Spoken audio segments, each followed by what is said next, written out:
Assalamualaikum warahmatullahi wabarakatuh. Hello everyone, we are from Group 6. Today we would like to present our material. It's about what is entrepreneurship in education. But before we start, we would like to introduce ourselves. My name is Stefan Tarasaputra with the number A1B2230433 as a moderator, and also my friends. I am Delvira Reskiara Kusuma with student number A1B223097. And I am Elvita Cici Maharani with the number A1B223037.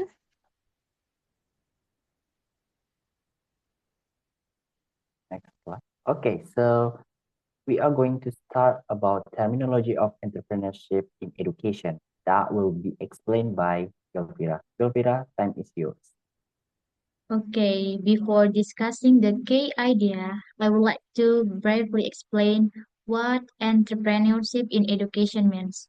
According to Martin Laquest 2015, entrepreneurship in education refers to learning process where students develop the ability to create value for others through creativity, initiativity, and action.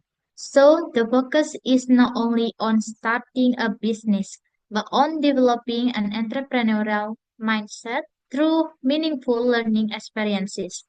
After understanding this general idea, we can now look at the terminology used in this file. Okay, I want to discuss terminology of entrepreneurship in education first. In the literature, several related terms are used, and they sometimes create confusion. One common term is enterprise education, which focuses on personal development, creativity, confidence, and transferable skills. Another term is entrepreneurship education, which is more closely related to business creation and self-employment. Because these terms overlap, researchers often use the broader term entrepreneurial education as an umbrella that includes both perspectives. So this is the figure on this slide shows how these terms represent different focuses but are still connected within educational practice. Look at this personal development to business focus. Okay, for the next slide, the second one is wide and narrow views on entrepreneurship. Okay, after clarifying the terminology, it is also important to understand that entrepreneurship can be viewed in different ways. In a narrow sense, entrepreneurship is mainly associated with starting a business or becoming self-employed. However, in wider sense, entrepreneurship is seen as a competence that includes creativity, initiativity, problem solving, and the ability to create value in many areas of life. These different views influence how entrepreneurship is taught and what learning outcomes are expected from students. The figure, the figure this illustrate or highlight the entrepreneurship as a dynamic process where individuals interact with opportunities, value creation, and the surrounding environment. And the last, educating about for and through entrepreneurship. Okay, based on this perspective, entrepreneurship education can be implemented in three uh, com- complementary ways. For the first, learning about entrepreneurship focuses on theoretical knowledge and understanding of concept. For the second one, learning for entrepreneurship aims to prepare students with skill need to start and manage ventures. For the last, learning through entrepreneurship emphasizes experiential learning, where students actively engage in real value creation activities. Okay, so together, this approach helps students not only understand entrepreneurship, but also develop entrepreneurial competence through practice. Okay, th- that's all for me. Thank you. And the next is uh, Okay, so we go on to the next slide. Will be explained by Alvita. Alvita, time is yours. Okay, thank you. Next is value creation as the common core. This part explains that the core of entrepreneurship in education is value creations. Value creations means producing something useful or meaningful for others. It is not limited to making profit. Students learn to create value for others, which can be financial value, such as generating income, social value, such as solving community problems, or cultural value, such as promoting creativity and shared traditions. And then entrepreneurial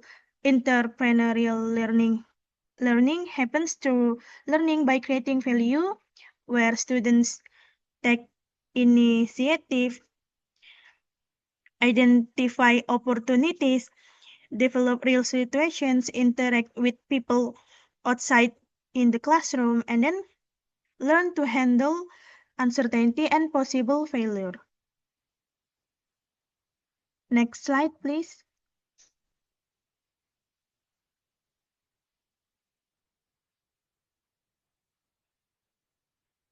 Okay, next is routine value creation versus explorative value creation.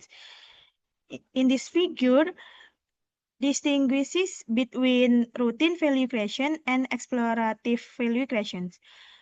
Routine value creation is connected to operational competencies. Operational competencies refer to the ability to follow established procedures, manage task efficiency, and work within stable system.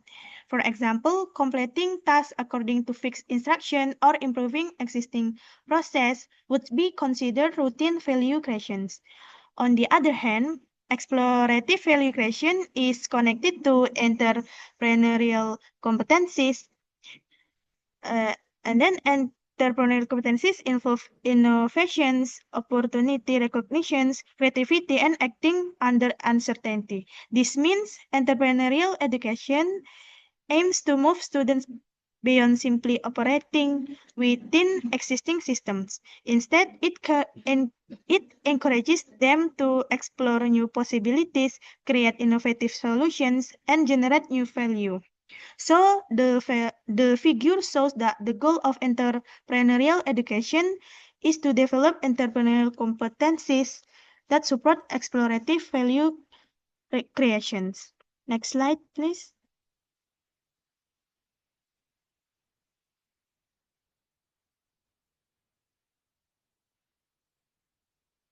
Okay, next is entrepreneurial competencies. In this part, present a framework of entrepreneurial competencies which consists of knowledge, skills, and attitudes. Knowledge includes understanding entrepreneurship concepts, developing models, and increasing self-awareness. And then skills. Skills include opportunity recognitions, communication and teamwork, strategic thinking, and problem solving. These skills help students turn ideas into actions. However, attitudes are considered especially important. Okay, attitudes include efficacy, which means believing in one's ability to success, and then proactiveness, which means taking initiative without waiting for instruction, and then innovativeness, which refers to generating creative ideas, and then risk tolerance, which means being comfortable with uncertainty. And then the last is perseverance, which means continuing despite difficulties or failure. Okay, next slide, please. Next is debates around entrepreneurial educations. In this part, discuss the debate between traditional educations and entrepreneurial educations. Traditional education is typically teacher-centered, theory-based, and focused on passive learning. Students mainly receive knowledge from the teacher, and learning is often structured and standardized. In contrast with entrepreneurial educations, is student-centered and experience-based. Students actively participate, collaborate with others, and engage in real-world projects. It is often multidisciplinary and focused on creating real value beyond the classroom. Okay, next slide, please.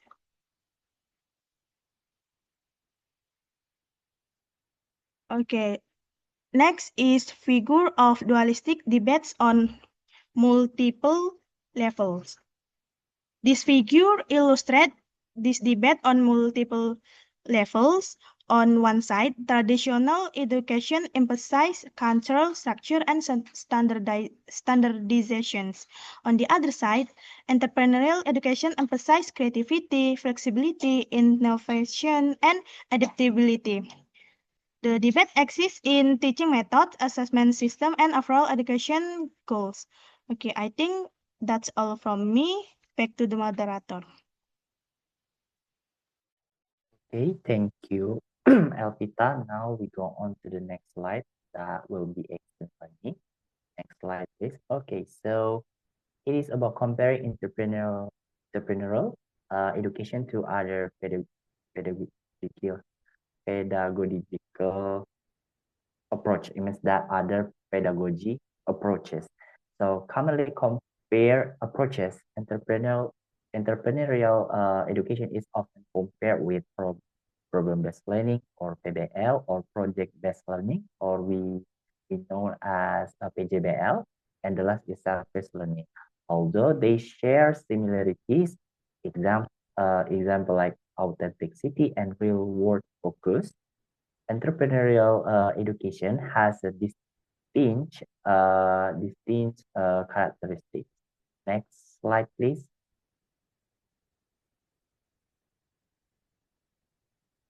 Okay, so we go on to the definition of other approaches. So first is problem-based learning. It means that we start with an authentic problem in the classroom and then focus on the discussing solution. It means that the students learn together with their friends to discuss about something, and does not necessarily create a final product. It means that the students just discuss and also to solve a problem. Okay, the next is a project-based learning. This is the common uh, based learning. It means students at the end of the lesson should make a project. Is it the final product, like a report, model, video. Students work authentic problem. It means that from authentic problems, the student should make a report or final product like model, video, or portfolio. And the last is service learning, combines classroom learning with a community service, often long terms, one semester or more, and includes structured reflection. Next slide, please. Okay, so we go on to the unique features of,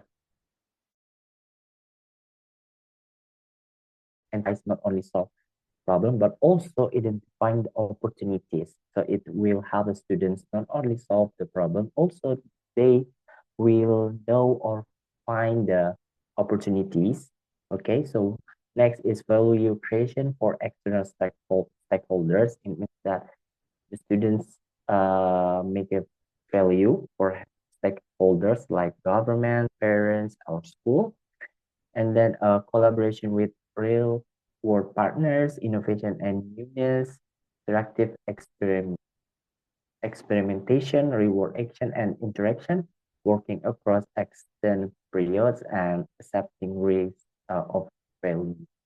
Failure. Next slide, please. Okay, this is table of comparison. As you can see, this is the table. So you can see, as we can see that entrepreneur education, okay, it focus of all major. So that's why we can say that entrepreneur education is effective for approaches when teaching entrepreneurship. Next slide, please. Okay, this is future answer to the question, what is entrepreneurship in education? Current challenges is the terminology confusion and lack of clear definition, and limited collaboration between education and entrepreneurship field, and marginalized position in a curriculum. Future hopes is a greater clarity, okay, like agreement and definition, stronger collaboration between researchers and practitioners. It means that schools make should have a strong collaboration with probably researchers in another university, or we bring the the person that mastery in that skills, uh, like entrepreneurship, and then also recognition of the need of for innovative value creation in society and integration across the entire curriculum. Next slide, please.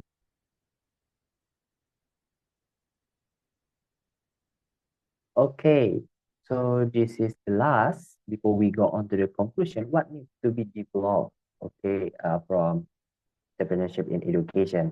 Okay, the first is clear assessment strategy. So the teacher should know how to assess the student with a good strategies. And the second one is the practical tools for teacher. It means that teachers should have a lot of tools, okay, to teaching and ways to embed. Embed means that in Indonesia menanam. So it means that students know how to more creativity, not creativity, I mean creative, okay, through the teacher should embed the creativity to students by doing in regular curriculum and reduce complexity in theoretical discussion and stronger research practice collaboration. Next slide, please.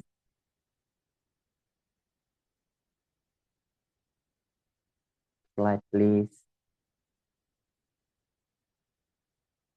Okay, this is a conclusion. So, conclusion in education is not only about starting a business, but also creating value for others through creativity, initiative, and innovation.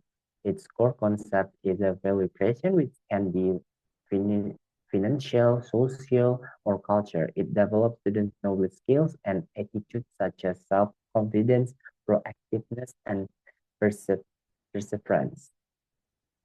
Sorry. Compared to the traditional education, it is a more student-centered experience and also experience-based and connected to the real-world situation.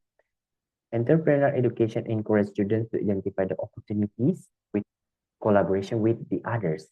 And this approach increases motivation for students, engagement, and deeper learning. However, challenges such as unclear definition and limited curriculum integration will still exist. Therefore, clear strategies and stronger collaboration and better implementation are needed in the future. Okay, next slide is. Okay, I think that's all for our presentation. This is the last pages of our PowerPoint. We would like to say so sorry if we are making mistake while explaining the material to you guys. So my name is Dafonta Saputra, and also my friends Galvira and Evita say thank you very much for your attention. Wassalamualaikum warahmatullahi wabarakatuh, and see you guys.